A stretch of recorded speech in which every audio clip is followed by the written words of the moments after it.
What is going on, everybody? If you don't know, now you do know. You're officially tuned in to another special edition of the HFWB Podcast Series. This is your host, Clifton Pope, and with me today, I have a wonderful woman who has become a really good friend and kind of, in a way, helping me through the tough times as far as when I was recovering from COVID and stuff just a couple of weeks ago and everything. And she's basically a wonderful person, and she's all about the key word here, empowerment.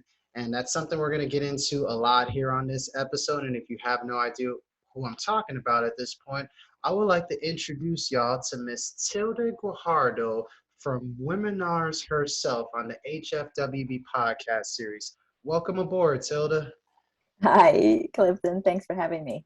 Of course, of course. Now, for the people who are listening to the HFWB podcast series and who is wondering, who is Tilde Guajardo? Give the people a quick background story, if you don't mind. Sure. So I have always been, well, I've been a huge advocate for women's empowerment since my mid-20s when I had my first spiritual awakening and had my first encounter with God and was healed miraculously of PTSD, childhood traumatic flashbacks. Mm-hmm. And so that started my transformation. And so hence where I am today as a spiritual alchemist to help women find their divinity within themselves to live the lives that they're meant to live, full of joy, love, and freedom. Exactly. It's kind of going back to just like knowing yourself and knowing your worth and all that. And that can be applied to, of course, both men and women every single day and every step of the way. Where does that spark and that desire to do what it is you do come from exactly? Did it come from like a certain experience that you went through, or? Yeah, well, it was in my 20s that first experience that I had. You know, I was having some, like I said, childhood traumatic flashbacks of being sexually molested. And I had reached a breaking point where I was having suicidal thoughts. And I literally was at the end of my rope. And I just simply cried out to God and asked, if you're real, then take this from me, because I'm not going to go another day.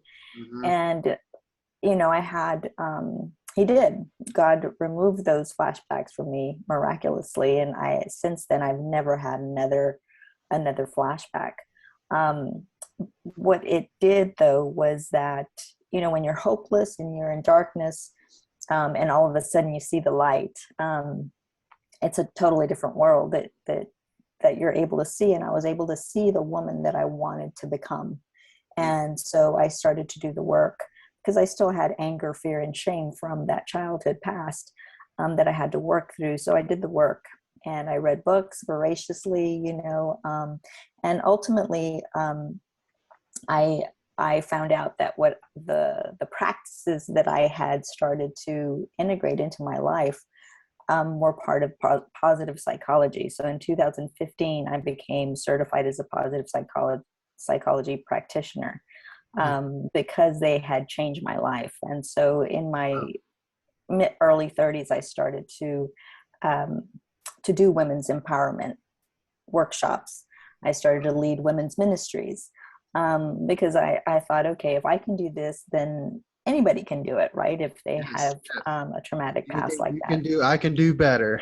Yeah, exactly. And so those practices, both spirituality and positive psychology practices, have really helped me to learn how to bounce back a lot faster from challenges or setbacks that we all have throughout life. They helped me through a traumatic divorce. They helped me have the confidence that I needed, leaving a 20-year cushy, comfy, 6-figure income in 2014 to make my side hustle my main hustle, as I like to say.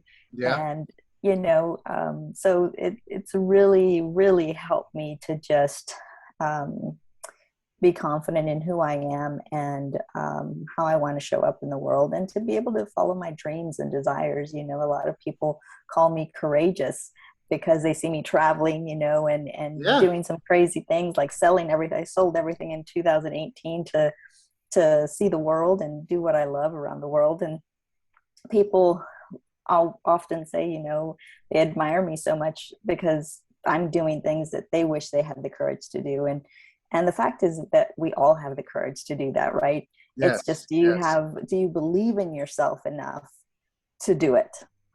Yeah, that's pretty much all it comes down to at the end of the day. And I like one thing that you said that kind of stuck out to me as far as like turning your side hustle into your main hustle, because I feel like that is like every single entrepreneur's goals, myself included, within my own brand with health, fitness, wealth, business. It's just that transition phase and just coming up with the process of how to put it all together at the end of the day. And it's kind of like what I want to ask you about as far as the whole origin story and how did Womanars become what it is, what it was before to where it is now. Describe Yeah. the whole origin story to everyone listening.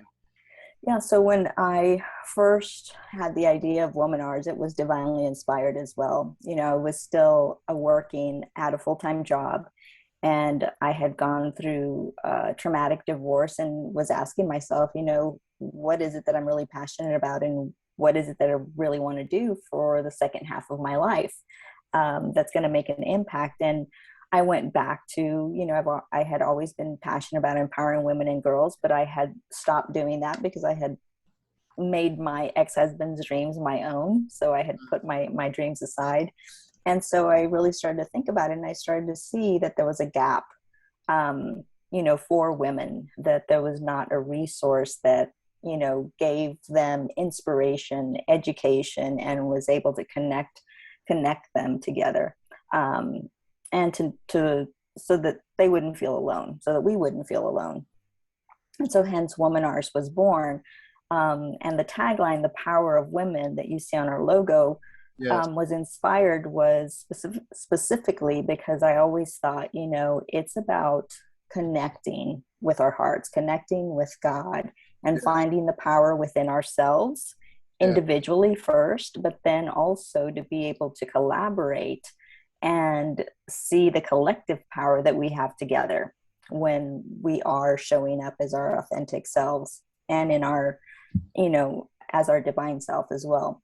So that's how the idea was born. And so I always thought of that spiritual connection. The critical thing for every entrepreneur to know and to hear, because I had to learn it the hard way. So I'm going to impart some wisdom that I gained along the way. And I started to hire coaches, a lot of business coaches, going to business masterminds, who started to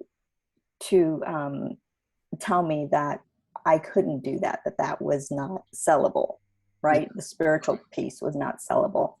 And so I started to doubt myself. I started to rethink the way, I was doing Womanars, and it became more about the revenue model than about what I felt in my heart and my soul that I was meant and called to do.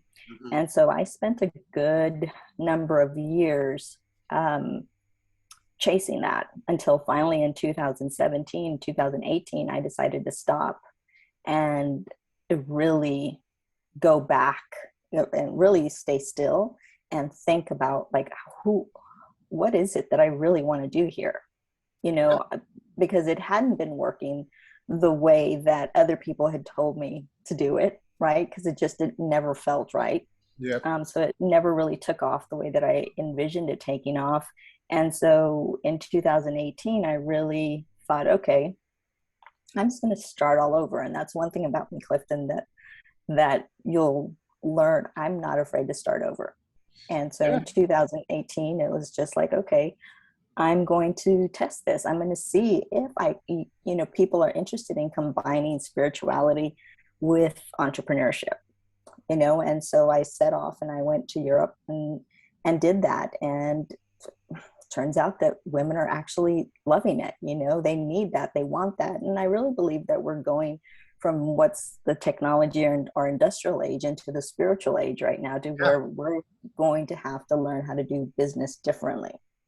And I love how you said that you're trying to combine spirituality with entrepreneurship, because what I personally like to say within health, fitness, wealth, business, and everybody knows this, is just basically stay healthy, wealthy, and blessed. And that's kind of my way of combining the spirituality with the entrepreneurship. And at the same time, it's giving me the idea of, hey, I'm in control of what I'm doing. I'm claiming the right to what I have going in my life.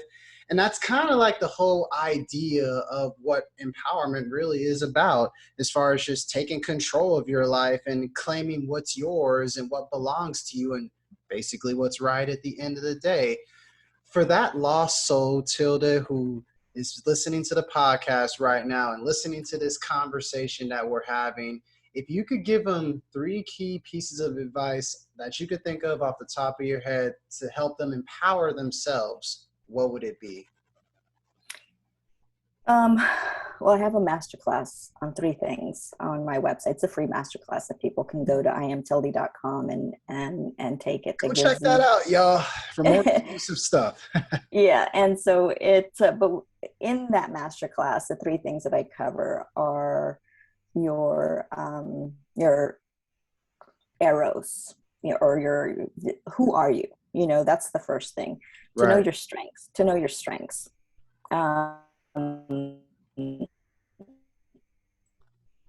lot of entrepreneurs, we can't, and the first thing that you really need to do is know your strengths and then hire people that have your weaknesses. So that, and also it's key to hire people that are aligned with your values. Right. I don't know about you, but I've worked for some people that are not aligned with my values, and that has been really, really painful. Yeah, it is. Right. It'd be a lot easier if they just were in line with how you operated sometimes. I get it. Yeah, exactly. So know your strengths and know your weaknesses, and learn how to leverage your strengths. One of my strengths is my optimism. And I'm really good at being optimistic, and I'm a team player. And so I gravitate toward those strengths when I'm looking for ways to problem solve. Mm-hmm. And also, again, knowing my weakness is find somebody who can play devil's advocate, right? And who's going to challenge me with those things. So the second thing is, I would say, is surround yourself with people that encourage you, that inspire you, that will tell you the truth, that will be honest with you. Yeah. And honest with you. And you also have to be able and open to take constructive criticism. Who are those people that you can trust to tell you the truth when you need it most? Right. Exactly. So that's the second thing. The third thing I would say is guard your energy, manage your time properly. It's super important right now. A lot of times we tend to be busy just for the sake of being busy. I like to say, and I used to do that. And so I'm speaking here from experience. Yeah. Be intentional. Really sit back and think, do I really need to do this? Or what do I need to do today? Right. Exactly. And stay in the now.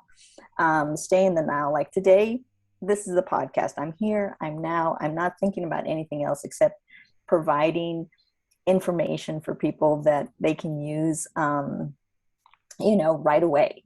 So that would be the third and final thing, is just be very, very intentional about what you plan throughout your day, and be just intentional with your time.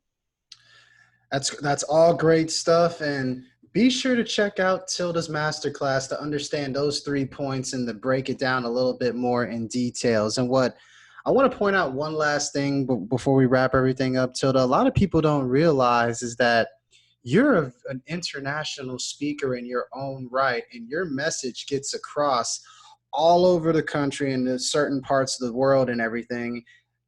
Break down one of your favorite experiences to where you feel like you've made an impact speaking on your exact message on empowerment through women and men. I would say that I always feel very encouraged and inspired, and I guess a confidence instiller, that I'm on the right track, that I'm doing what I'm supposed to be doing when I speak and somebody comes back to me, whether it's a day or even a week later in Croatia, for instance. I was working with the Impact Hub there and mainly working with female entrepreneurs and doing workshops and things like that with them there. And I Right. loved it when women would tell me that because of my workshop, they started that business Mm. that they'd always dreamt of doing. Okay. And Okay. so it's action for me. I like to say I inspire people to action, right? It's not that Like, you're going to go home and think about it. No, people reach out to me and tell me what they did, and to me that makes my heart soar, because that's exactly what we need to be doing. It's one thing to be dreaming about things, it's another thing to be doing it, right? To be exactly. doing Yes. podcasts and stepping out in faith, believing that you're on the right track. Yes. Because it's just, it goes back to the saying as far as just all things are created twice. First mentally, and then within the physical form. And that stuck out to me. I remember when I was reading The 7 Habits of Highly Effective People and kind of picturing, like, the best analogy is like picturing like an architect, for example, where they have to draw up the blueprints before they actually design the house. Then they actually build the house and they bring it into life, into its physical form and stuff. That concept alone can be applied on how you could approach life in many different ways. People just don't understand. And I feel like that's why we align so well, Tilda, because it's like, that's pretty much what it takes to get to where you need to go and all that stuff. Yeah. But overall, as we begin to wrap everything up a little bit, I'm going to ask you a list of questions that I basically ask everybody, and just to get to have the people know you a little bit better. My first question is simple. What is the first thing you do or think of every single day that you wake up every morning? Thank you. Thank you, thank you, thank you. It's like, thank you, God, for another day. that Yep. that's a great answer. That's a great answer. And Mm-hmm. my next question I have for you is, in your own personal eyes, what does health and wealth mean to you? Health and wealth. To me, health now means me just feeling good um, about myself. Mm-hmm. Having a healthy attitude about my body, Right. being able to move the way that I want to move. What's health? What's Um, movement? Absolutely, and just feeling good about when I look in the mirror. That to me is key. Wealth for me is abundance, comes in many different ways. You Exactly. know, Mm-hmm. wealth to me is having amazing friends and family. Um, Wealth to me, is being prosperous, obviously having money in the bank, um, and to be able to take care of my needs and take care, I'm a giver, so having enough to give back. But I think wealth also is, not only giving in money, but giving of time, giving of other Exactly. resources. Um, Exactly. so, wealth and abundance to me mean just having more than having enough to give. Exactly. And to add to what you're saying, it's more about enjoying the journey versus trying to get to the destination. Because once you get to the destination, you're going to wind up starting another journey anyways. So it's kind of like what I talk about in my book, What's Wealth Without Work. Just enjoy the process, enjoy the grind and everything, because you can learn a lot and gain a lot before you actually get to the destination, which is, in cases for wealth, is the money and the material possessions and stuff like that. So it's like, I love how you said that. I really do. My next question I want to ask you, Tilda, is, in your eyes, what defines a true leader? A true leader for me is someone who lifts people up, who sees the gold in others that they don't see in themselves, and then pulls that gold out from them, I love that. to where it instills more confidence in them. I love that. That's a great definition, and I agree 100% with that for sure. Whenever you're not doing everything that it is that you're doing, because I know you're a super busy person, what are some of your personal favorite hobbies? Oh, some of my personal favorite hobbies are reading. I'm a voracious reader. I have been ever since I was a kid. Um, I love anything spiritual, um, What or would be epigenetics, biology. I mean, I'm a real geek when it comes to that kind of stuff. I love to hike. Traveling is one of my passions. So hiking, biking, river rafting. Oh my gosh, I love to river raft. Anything adventurous. to add to that, what is your favorite book that you would recommend someone to read, and what is the favorite place you've traveled to so far? Oh, it depends on what people are looking for as far as reading. Because you can I expands a lot. Yeah, I mean, I'm currently reading a book entitled The Hermetica, Mm, which is a old old book. And okay. it's got a lot of different writings in it, but it's all it's based on spirituality. Probably the book that comes to mind right now for people is A Return to Love by Marianne Williamson. Turn love. And I think we all can use a little bit more love nowadays with Of the course. with the way the world is today. Yeah. But it really impacted me in a wonderful way when I read that. I was in a difficult place. So for anyone out there that's in a challenging space, whether you're going through divorce or you're contemplating, changing careers or anything, or starting even a business, I really think that businesses need to be born out of more out of love than fear, and we need to do business from a place of love versus fear. So the Return to Love is just a wonderful book to remind us that we are love and how to get back to it. That's a great book, and I might have to look into that myself just to add to my own reading library too. I thank you Mhm. for giving me and the people listening to the HFWB podcast series a recommendation on a great book, because we all need a little bit of love, and we need to start showing love and giving love in order to receive it back in return. I love that. I love that. My last question for you, Tilda, before we wrap everything up, it's a really interesting question. If you had the opportunity to go back in time and talk to yourself 10 years ago, what would you tell yourself? And where do you see yourself and everything you have going with Womanars in the next 10 years? So 10 years ago, I was just starting Womanars, and I would go back there and I would tell myself, listen to your own spirit, listen to your own intuition, listen to your own heart. And first, obviously take advice. I'm not against anybody else's advice, but Right. I would definitely tell myself to do what I feel in my gut, my heart, and my soul. That's right for me. Mm-hmm. That's great stuff. That is great stuff. And where do you see yourself and Womanars in the next 10 years?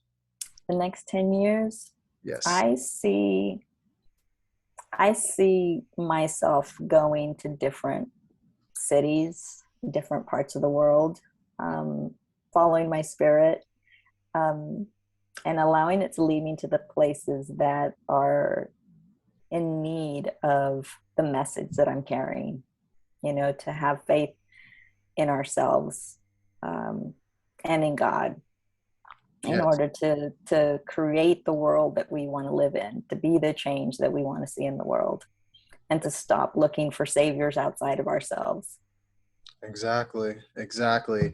Because at the end of the day, it starts with God and it's going to end with God at the end of the day. And that's something that people seem to forget sometimes. But I just wanted to throw that out there for everyone listening as a very friendly reminder that it's going to start with God. It always started with God, number one. And number two, it's going to end with God, regardless. Everything else that's going on in the world is just a between phase. Never Yeah. forget that.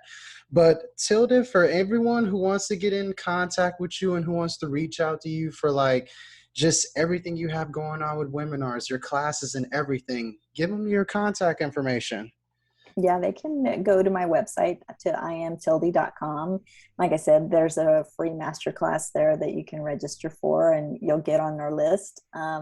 There's also, you can reach out to me on LinkedIn. I'm on LinkedIn, on social media, check out our YouTube channel. We've got a Womanars channel that has over 100 videos with a wealth of information there, and just inspiring education and educational videos where I've interviewed women and their journey to success.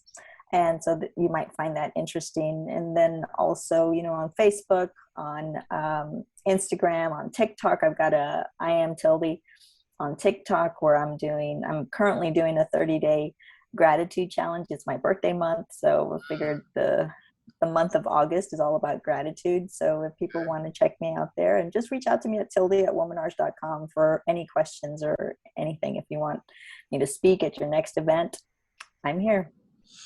I love all the resources that you just provided. I'm going to definitely look into it personally myself. And I challenge everybody who's listened to this episode of the HFWB podcast to do the same. It will definitely be worth it. I'm just excited just hearing about it, to where it's like, man, I can't wait to check all this out. So I encourage everyone listening to do the same. Ms. Tilde Guajardo, it was an honor to have you on the HFWB podcast series, and I thank you so much for making time out of your busy schedule to make this happen. I truly appreciate it. Thank you, Clifton. I appreciate it. Of course, and for everyone listening to the HFWB podcast series, this is your host, Clifton Pope, and I encourage everyone to stay healthy, wealthy, and blessed. Till next time, everybody, peace.